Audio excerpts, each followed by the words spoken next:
My name is Bryan McFarlane. I'm a professor emeritus from the University of Massachusetts, Dartmouth. My first time in China was in, I think, 2007, when I came invited by the Red Gate Gallery. Brian Wallace, who was the director of the Red Gate Gallery residency project. He invited me, and I came and spent several months to paint and to explore China for the first time. I was very excited, and so I decided to go on and try to find a studio that I could spend more time in China. And the contribution of China to the rest of the world has been enormous. And as a result, I am very interested constantly in not only learning about the West and where I'm from, which is, I'm from Jamaica. And, so I have a very African background.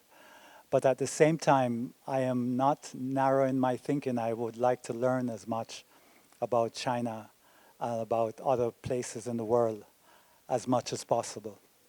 That inform my paintings and make my paintings and my art a lot more rich or richer than if I was just simply stuck in one side of the world.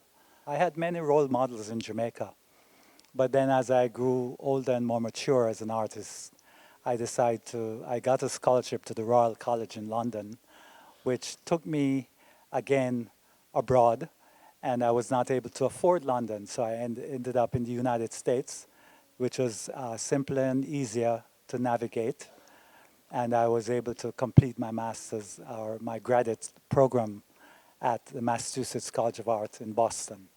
The difference between the new works and the early works, the fundamental difference is the idea in that previously I had gone to Africa to at least 3 of my sabbatical before coming to China.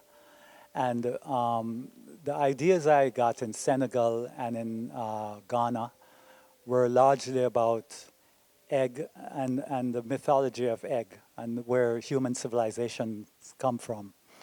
And of course, looking at colonialism and post-colonialism in those cultures. Then coming to China, I started looking at a different concept, more the development of this amazing civilization and the fact that China was so dramatically developing as it has never done before.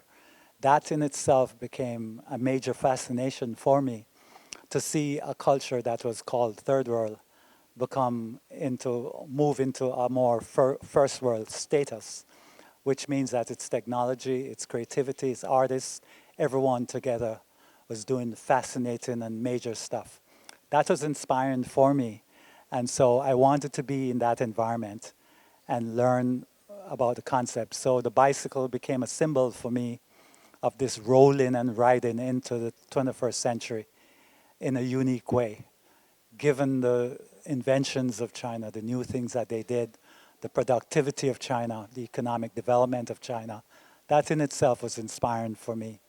And so my ideas now are based largely on my experience in China, using bicycle as a symbols and using pyramidical shapes as a symbol.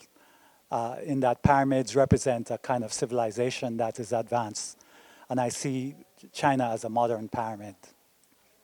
Yes, they're large, and I want to express something gigantic and more larger than life, and to be overwhelming in terms of its physical presence. Painting, I think, is still important, despite the development of technology, because painting gives the artist an ability to do something very primal, and that is making marks. To make a mark is very primal. It's the most primal thing a human being can do. To make a mark on a wall or on a stone or on a canvas. Those are very important primal things that makes our humanity.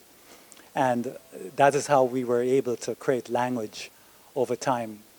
Languages that are different are languages that are common to each of us as a way of communicating on a transcendental level with each other. and developed civilizations. It is important to paint my ideas and how I feel from a personal standpoint, how I react. My work is not about politics. It's more about a response to the human condition and to the beauty of humanity